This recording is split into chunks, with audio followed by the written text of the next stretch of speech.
আসসালামু আলাইকুম। এখন রাত প্রায় ৩টা। আমাদের ফরিদপুরের প্রত্যন্ত একটি গ্রামে আমরা চলে এসেছি খেজুরের রস সংগ্রহ করার জন্যে, যেই রস দিয়ে সকালবেলাই আমরা গুড় তৈরি করে নিয়ে যাব ইনশাআল্লাহ। প্রতি বছরের তুলনায় এবছর আমাদের এই দিকে শীতের পরিমাণ অনেক বেশি, যেটা আসলে কল্পনার অতীত, যেটা আমরা কখনো ভাবতেও পারি নাই যে এত শীত আমাদের এদিকে পড়তে পারে। এই ভোর রাতে ঠান্ডার ভেতরে খালি পায়ে গাছিরা গাছে উঠে গাছ থেকে রস পেরে তারপর নিয়ে যাচ্ছিল তাফালের দিকে, যেখানে এই রসগুলিকে জ্বালানো হবে। আলহামদুলিল্লাহ ফজরের আগেই এই কাজগুলি আমরা শেষ করব, তারপর ফজরের নামাজ পড়ব। ফজরের নামাজ পড়ার পর ইনশাআল্লাহ তাদের সাথে আমরা রস জ্বালানোর কাজে নিজেরাও হাত বাটানো শুরু করবো ইনশাআল্লাহ। এখানে যদিও গাছ তেমন বেশি না, কিন্তু গাছগুলি অনেক বড় বড় হওয়ার কারণে অনেক উপর থেকে এই রসগুলিকে পাড়তে হচ্ছিল।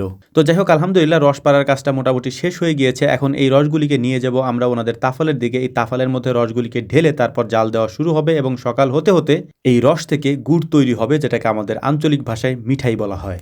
স্বাভাবিকভাবে গুড়ের জন্য বিখ্যাত ফরিদপুর, যশোর এইসব অঞ্চলগুলি আগে থেকেই পরিচিত, কিন্তু আমাদের এই দিকে আগের তুলনায় গাছের পরিমাণ অনেক কমে যাওয়ার কারণে রস তেমন হয় না। এর পাশাপাশি আগের মতো গাছিরাও তেমন নাই, অর্থাৎ আগে যারা গাছ কাটতো তারা তো এখন বুড়া হয়ে গেছে বা তাদের বয়স হয়ে গিয়েছে, কিন্তু ইয়াং জেনারেশনের মধ্যে যারা আছে তারা তো কেউ এই গাছ কাটতে পারে না বা বোঝেও না তেমন একটা। এ কারণেই এই গাছগুলি এভাবেই পড়ে থাকে। তো অনেক দূর দূর থেকে লোকজন এসে আমাদের এই অঞ্চলে তারা রস সংগ্রহ করে, এর পাশাপাশি তারা গুড় তৈরি করে। আলহামদুলিল্লাহ আমরা তাদের কাছ থেকে অল্প কিছু গুড় সংগ্রহ করতে পারি। যদি আপনাদের কারো প্রয়োজন হয় তাহলে আমাদেরকে একটু সময় দিবেন। আমি স্ক্রিনে নাম্বার দিয়ে দিচ্ছি, নাম্বারে কল দিয়ে অথবা হোয়াটসঅ্যাপে মেসেজ দিয়ে আপনার অর্ডার করে রাখতে পারেন। আমরা আমাদের সময় মতো আপনাদেরকে পাঠিয়ে দেবেন ইনশাআল্লাহ। আলহামদুলিল্লাহ অন্ধকার কেটে সকালের আলো আসতে আসতে দেখলাম ওনাদের গুড় তৈরির কাজটাও প্রায় শেষের দিকে চলে এসেছে। এর পাশাপাশি ওনারাও রান্না করতেছিল। ওনারা কি দিয়ে রান্না করতেছিল সেটাও আমি আপনাদেরকে দেখাবো ইনশাআল্লাহ। আমি খেয়েও এসেছি ওনাদের কাছ থেকে। সব থেকে ইন্টারেস্টিং ব্যাপার হচ্ছে আমাদের এই দিকে এখনো পর্যন্ত আগে যেভাবে গুড় তৈরি করা হতো ওভাবেই করা হয়। অর্থাৎ আমাদের এইদিকে ছোটবেলা আমরা দেখছি যে আমাদের, বিশেষ করে আপনারা যারা সজীব মামাকে চিনেন, ওনার বাবা খেজুর গাছ কাটতেন এবং এই খেজুর গাছ কাটার সময় ওনারা আমাদেরকে কাঁধে করে নিয়ে যেতেন এবং আমাদেরকে চুমুর খেতে দিতেন। চুমুর হচ্ছে যে এটা হচ্ছে খেজুর গাছের ফুল এবং এই ফুলের নরম অংশটা আমাদেরকে খেতে দিতেন। তো যাই হোক, আমরা ছোটবেলায় দেখেছি যে এরকম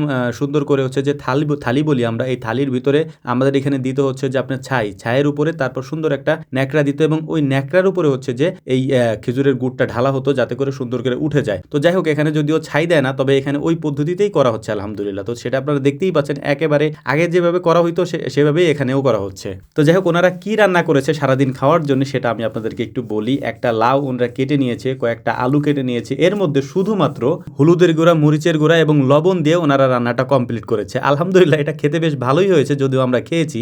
আমি একটা ছবি দিয়েছিলাম, ওই ছবিতে কয়েকজনে দেখলাম যে কমেন্ট করেছে যে ভাই হলুদ মরিচের গুঁড়া দিয়ে আপনারা কি করতেছেন। এই যে পাশেই দেখতে পাচ্ছেন যে ওনারা রান্না করতেছে, এখানে ওই রান্নার জন্যই হলুদ মরিচের গুঁড়াটা ওনারা ব্যবহার করতেছিল এখানে। এটা কমন সেন্সের ব্যাপার, খুবই স্বাভাবিক একটা ব্যাপার, দেখলেই বোঝা যাচ্ছে।